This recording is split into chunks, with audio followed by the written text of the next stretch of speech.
Hola, muchas gracias, el placer de saludarlos y gracias por interesarse en estos temas. El que me toca hoy a mí es hablar de títulos públicos, de los bonos, de la deuda de un país.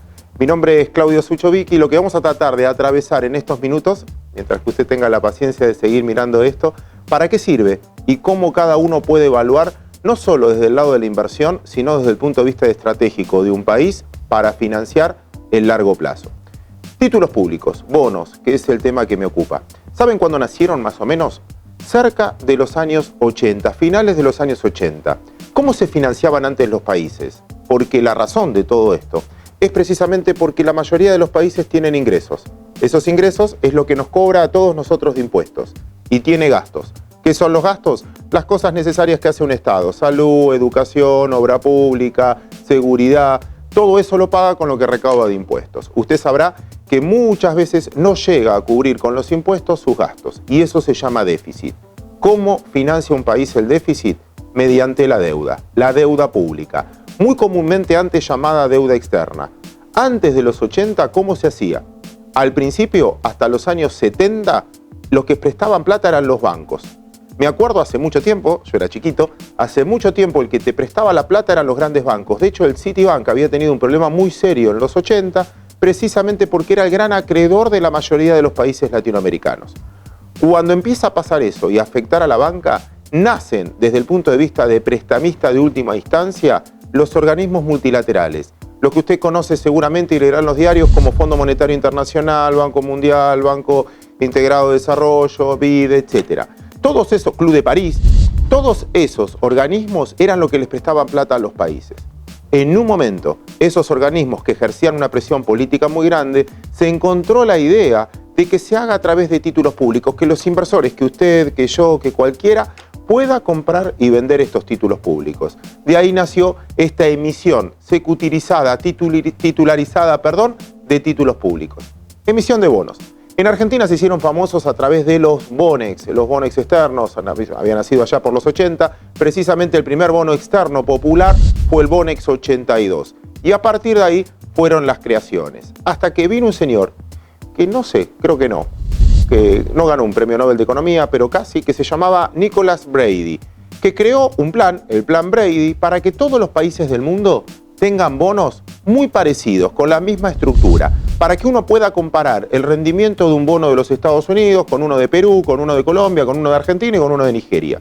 Como todos tenían una estructura parecida, que se llamaban los famosos bonos Brady, a partir de ahí se popularizaron los mercados y muchos fondos de pensión, muchas compañías de seguros y muchos individuos empezaron a invertir en esta deuda. Ahí habría que cambiar, ahí empezó a cambiarse la tipología de cómo se conocen.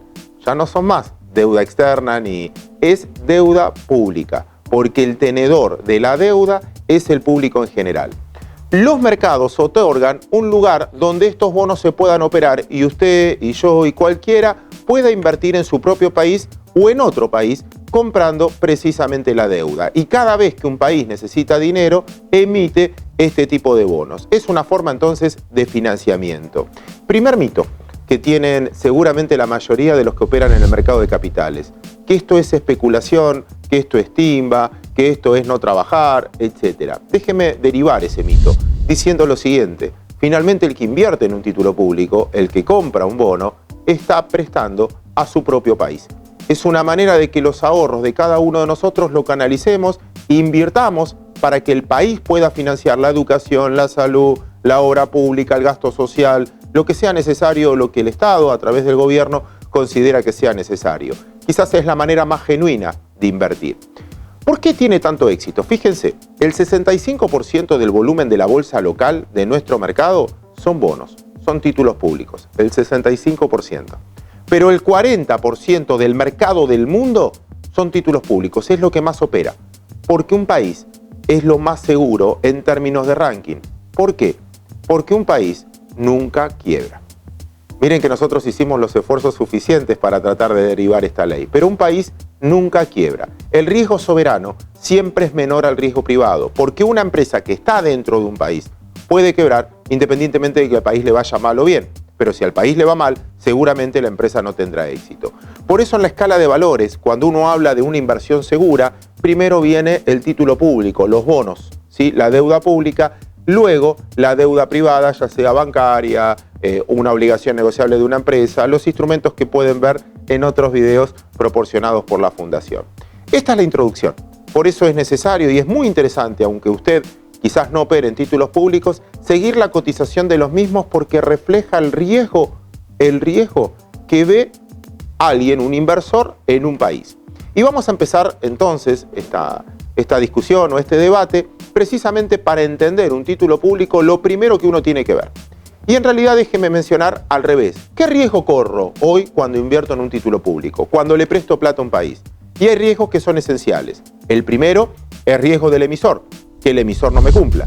Si yo le presto plata a una empresa, ¿cuál es el verdadero riesgo? Que la empresa no me devuelva. Si yo le invierto o compro un título público, el primer riesgo es el riesgo del emisor, es el riesgo del Estado. Cuando hablamos de bonos, siempre es un riesgo estatal. Una de las cosas que seguramente usted mirará, habrá visto millones de veces por televisión o en reportes, es el famoso riesgo país. Es el primer medición de riesgo del emisor. ¿Qué es ese riesgo país? Si un bono de los Estados Unidos, me rinde el 1% anual y un bono argentino me rinde el 8% anual, hay 7 puntos de diferencia. Se conoce como 700 puntos básicos de riesgo país. La diferencia de lo que rinde un bono de un país comparado con el que rinde un bono americano, esa diferencia es la que se conoce riesgo país. Y acá necesito hacer una pausa y preguntarme, ¿y por qué Estados Unidos es riesgo cero y todo lo comparamos con Estados Unidos? ¿Qué tiene que ver con nosotros? Porque ahí voy a empezar a hablar del segundo riesgo cuando uno emite bonos, que es el riesgo de la moneda. ¿Por qué Estados Unidos en este caso es libre de riesgo? Porque es el único país en el mundo que emite la deuda de la moneda que emite. Es el único que emite dólares. Como debe dólares, si no debe, emite y paga.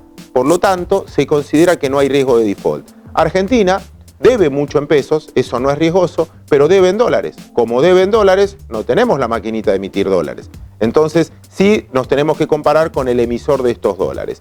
No es lo mismo tener un bono en dólares, en euros, en pesos ajustados por alguna variable, ya sea la inflación, ya sea el desenvolvimiento de la tasa Badlar.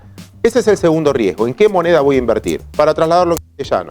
Una persona que invirtió en dólares en los últimos 10 años tiene más dólares que hace 10 años, pero menos poder adquisitivo, porque el dólar perdió poder adquisitivo con el resto de las monedas.